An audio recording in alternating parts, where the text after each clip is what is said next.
वाराणसी की ज्ञानव्यापी मस्जिद को लेकर कोर्ट ने बड़ा फैसला सुनाया। कोर्ट ने ज्ञानव्यापी मस्जिद के सर्वे के लिए नियुक्त किए गए एडवोकेट कमिश्नर को हटाने से इनकार कर दिया। अदालत ने कोर्ट कमिश्नर अजय मिश्रा के साथ विशाल कुमार सिंह को दूसरा कोर्ट कमिश्नर बनाया है। यह दोनों लोग या दोनों में से कोई एक इस सर्वे के दौरान मौजूद रहेगा। साथ ही कोर्ट ने ज्ञानव्यापी मस्जिद का सर्वे 17 मई से पहले कराने का आदेश दिया है। कोर्ट ने 17 मई को सर्वे की अगली रिपोर्ट देने के लिए कहा है। दरअसल अंजुमन इंतजामिया मस्जिद कमेटी की तरफ से एडवोकेट कमिश्नर अजय कुमार मिश्रा को हटाए जाने की मांग को लेकर याचिका दायर की गई थी। इस पर 3 दिन तक बहस चलने के बाद वाराणसी के सिविल जज सीनियर डिवीजन ने 11 मई को फैसला सुरक्षित रख लिया था। इसके साथ ही अदालत ने सर्वे के काम में बाधा पहुंचाने की कोशिश करने वालों के खिलाफ प्राथमिकी दर्ज करने का आदेश दिया है। इसके अलावा कहा गया है कि अगर गेट की चाबी नहीं भी मिलती है तो ताले को तोड़ा जा सकता है। इसके साथ ही सर्वे के दौरान वीडियोग्राफी के भी निर्देश दिए गए हैं। आपको बता दें कि बुधवार को दोनों पक्षों की ओर से अपनी अपनी दलील कोर्ट में दी गई थी। इसके साथ ही कोर्ट कमिश्नर ने भी अपना पक्ष रखा। वादी पक्ष ने बैरिकेडिंग के भीतर जाने को लेकर कोर्ट के स्पष्ट आदेश की गुहार लगाने के साथ ही कोर्ट कमिश्नर के पक्षपात न करने की बात रखी है। वहीं मुस्लिम पक्ष अभी भी अपनी अर्जी पर कायम है।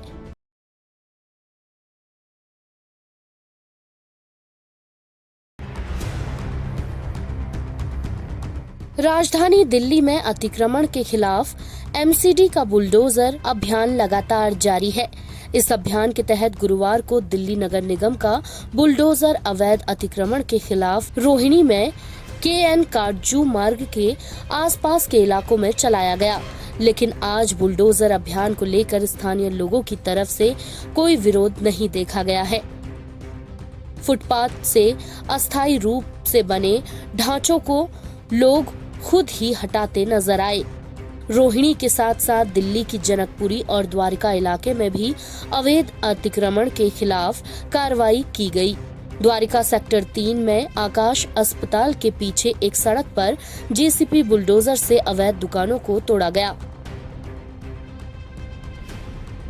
दिल्ली के जिन इलाकों में बुलडोजर चलना है उनमें एक इलाका पटेल नगर के प्रेम नगर भी है, जहां कुछ देर में बुलडोजर की कार्रवाई होने वाली है। जहां हमारे संवाददाता ने पहुंचकर लोगों से बात की। लोगों ने अतिक्रमण की बात मानते हुए अतिक्रमण हटाने के लिए ज्यादा समय की मांग की। ये पटेल नगर का प्रेम नगर इलाका है। आप देख सकते हैं कि ये एमसीडी का पार्क की ज़मीन है, जहाँ पे इन लोगों ने कूड़े रख के कूड़े का पहाड़ बना दिया है। खैर यहाँ पे एमसीडी की तरफ से आज बुलडोजर चलनी थी और उसके लिए एमसीडी की टीम धीरे धीरे आ रही है। पटेल नगर थाने के सारे जवान यहाँ पे तैनात है, मुस्तैद है और सब इनको एनक्रोचमेंट के खाली करवाने में लगे हुए। मैं भी बात करता हूँ इन लोगों को क्या कहना है। आप क्या कह रहे हैं, क्या है ये, कब से आप लोग यहाँ पे? 30-35 साल हो गया हम लोग रहते हैं। 30-35 साल से? हाँ। तो 30-35 साल से आपने ये कूड़ा यहाँ पे सब लगा रखा? इतना नहीं था, ये तो पार्क भी नहीं था, ये भी नहीं था ऊपर कुछ। हम लोग जंगल जब से है तब से रहते हैं। तब से रहते हैं? हाँ। नहीं तो ये तो पता होगा ना कि ये सरकारी जमीन है। हाँ, तो सर को पता है सरकारी जमीन है। तो फिर सरकारी जमीन पे आप लोगों ने रखा है? थोड़ा रोजी रोटी हम लोग बीन बांध के जमा करते हैं, बेच देते हैं। अच्छा। हाँ, बेच तो अभी क्या, अभी आप लोग खाली कर रहे हैं इसको? हाँ, खाली कर रहे हैं हम लोग। तो पता नहीं है। सुबह 6 बजे झाड़ू वाली झाड़ू लगाने आया। हम लोग को 1 घंटा पानी मिलता है, तो हम लोग पानी भरने गया तो झाड़ू वाली कह रहा है आज लोडर लगने वाला है। लोडर लगने वाला है तो हम बोल रहे कहाँ पर? कह रहा है ये यहाँ पर। पहले बुधवार को द्वारिका और लोधी रोड में एमसीडी ने अतिक्रमण के खिलाफ अभियान चलाया। ये अभियान सीलमपुर में भी चलाया जाना था। हालांकि पुलिस बल न मिल पाने की वजह से एमसीडी ने इसे टाल दिया था। मंगलवार को दिल्ली नगर निगम ने मंगोलपुरी और न्यू फ्रेंड्स कॉलोनी में अतिक्रमण के खिलाफ अभियान चलाया था। वहीं इससे पहले सोमवार को शाहीन बाग में अतिक्रमण हटाने को लेकर अभियान चलाया गया था। इसे लेकर काफी बवाल हुआ था। लोगों के विरोध प्रदर्शन के चलते एमसीडी टीम को वापस लौटना पड़ा था। आपको बता दें कि दिल्ली में बुलडोजर अभियान की शुरुआत जहांगीरपुरी से हुई थी, जहां हनुमान जयंती के दिन हुई हिंसा वाली जगह पर एमसीडी ने बुलडोजर चलाया था। हालांकि इस कार्रवाई के खिलाफ कुछ लोग सुप्रीम कोर्ट भी पहुंचे थे। सुप्रीम कोर्ट ने एमसीडी की कार्रवाई पर रोक लगा दी थी।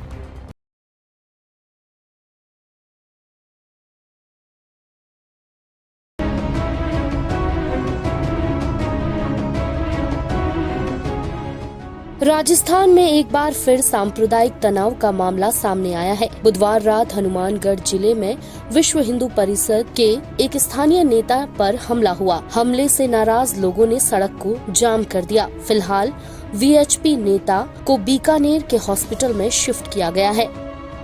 घटना के बाद आक्रोशित लोगों ने मांग की कि जो आरोपी हैं उन्हें फौरन गिरफ्तार किया जाए। वहीं इस मामले को लेकर प्रशासन भी हरकत में आ गया है। घटना के बाद देर रात से कई इलाकों में इंटरनेट सेवा बंद कर दी गई है। इलाके में पुलिस प्रशासन फ्लैग मार्च कर रहा है। इसके साथ ही जिला प्रशासन ने लोगों से अफवाहों से सावधान रहने की अपील की है। राजस्थान इस समय सांप्रदायिक हिंसा की आग में सुलग रहा है। आए दिन प्रदेश में लगातार सांप्रदायिक हिंसा के चलते हालात तनावपूर्ण बने हुए हैं। एक महीने के दौरान राज्य के 5 जिलों में सांप्रदायिक घटनाएं हुई हैं। किरौली, अलवर, जोधपुर, भीलवाड़ा के बाद अब हनुमानगढ़ में झड़प हुई है। ऐसे में सवाल ये उठ रहा है कि आखिर राजस्थान में शहर दर शहर सांप्रदायिक हिंसा का जहर क्यों फैल रहा है। पहली घटना राजस्थान के किरौली में सामने आई, जहां हिंसा 2 अप्रैल को हुई थी, जब कुछ लोगों ने हिंदू नव वर्ष के अवसर पर एक बाइक रैली पर कथित तौर पर पथराव किया।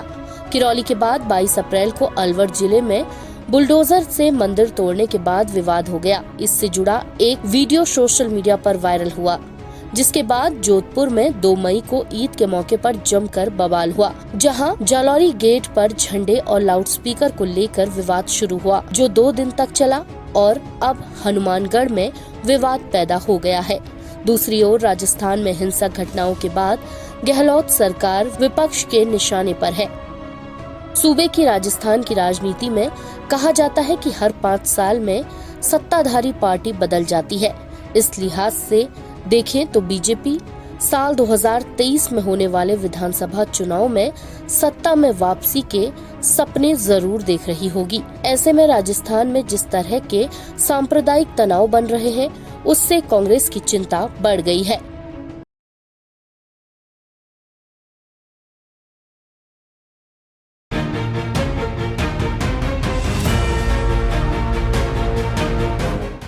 राजधानी दिल्ली में अतिक्रमण और अवैध निर्माण के खिलाफ इन दिनों रोज बुलडोजर चल रहा है। गुरुवार को एमसीडी की कार्रवाई अमर कॉलोनी, ईस्ट कैलाश रोहिणी इलाके में हुई। भारी संख्या में सीआरपीएफ और पुलिस के जवान सड़क पर उतर गए, लेकिन अतिक्रमण हटाओ अभियान पर सबसे ज्यादा बवाल मदनपुर खादर में हुआ। आम आदमी पार्टी के विधायक अमानतुल्लाह खान मदनपुर खादर में बुलडोजर के एक्शन को रोकने के लिए पहुंच गए। आप विधायक पिछले दिनों शाहीन बाग भी पहुंचे थे, जब अवैध निर्माण गिराने के लिए बुलडोजर आया था। उस दिन काफी बवाल हुआ था और एमसीडी की कार्रवाई पर भी सवाल उठे थे। आज भी कुछ वैसा ही नजारा मदनपुर खादर में दिखा। दिल्ली के मदनपुर खादर में खूब बवाल बरपा। अतिक्रमण के खिलाफ कार्रवाई करने पर एमसीडी की टीम और सुरक्षा बलों पर स्थानीय लोगों ने पथराव कर दिया, जिसके बाद लोगों को खदेड़ने के लिए पुलिस को लाठीचार्ज करना पड़ा। इस बीच वहां धरना दे रहे आम आदमी पार्टी के विधायक अमानतुल्लाह खान को पुलिस ने हिरासत में ले लिया है। मदनपुर खादर में बुलडोजर को देखते ही विरोध शुरू हो गया। लोगों का कहना है कि अचानक यह कार्रवाई की जा रही है, एमसीडी का नोटिस नहीं आया।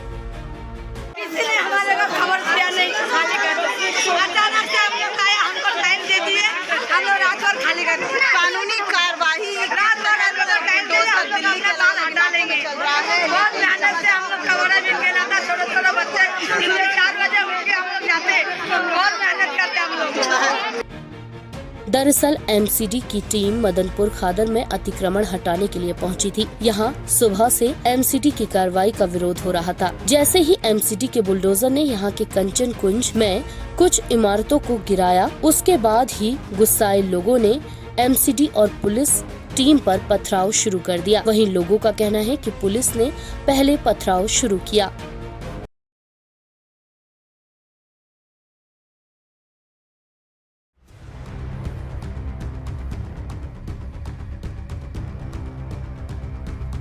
श्रीलंका अपने इतिहास के सबसे बड़ी आर्थिक संकट से जूझ रहा है। श्रीलंका में पिछले कुछ वक्त से हिंसा का दौर चल रहा है, जिस वजह से देश के कई हिस्सों में सेना की तैनाती की गई। वहीं बीते बुधवार को श्रीलंका में थोड़ी शांति रही। इसी शांति के बीच श्रीलंका के राष्ट्रपति गोटबाया ने 11 मई की देर रात देश के नाम संदेश जारी कर कहा कि नए प्रधानमंत्री और कैबिनेट इसी हफ्ते शपथ लेंगे। वहीं राष्ट्रपति ने लोगों से अपील की है कि देश के लोगों को अमन बनाए रखना होगा, हिंसा किसी कीमत पर सहन नहीं की जाएगी, लोगों को नफरत फैलाने से बचना चाहिए। राष्ट्रपति ने एक बेहद अहम ऐलान किया है और इसके साफ मायने ये हैं कि सियासी तौर पर महिंदा परिवार जनता के गुस्से के सामने हथियार डाल चुका है। राष्ट्रपति गोटबाया ने कहा, मैं संविधान 19वें अनुच्छेद में संशोधन करने का अधिकार संसद को दूंगा। यही अनुच्छेद तकनीकी तौर पर राष्ट्रपति को तानाशाह जैसी शक्तियां देता है और इसको लेकर कई बार विवाद हुए हैं। श्रीलंका के पूर्व प्रधानमंत्री महिंदा को नौसेना के अड्डे पर ले जाया गया है। वहां वो सुरक्षा घेरे में रहेंगे। महिंदा को वहां तब तक रखा जाएगा जब तक स्थिति में सुधार नहीं आ जाता।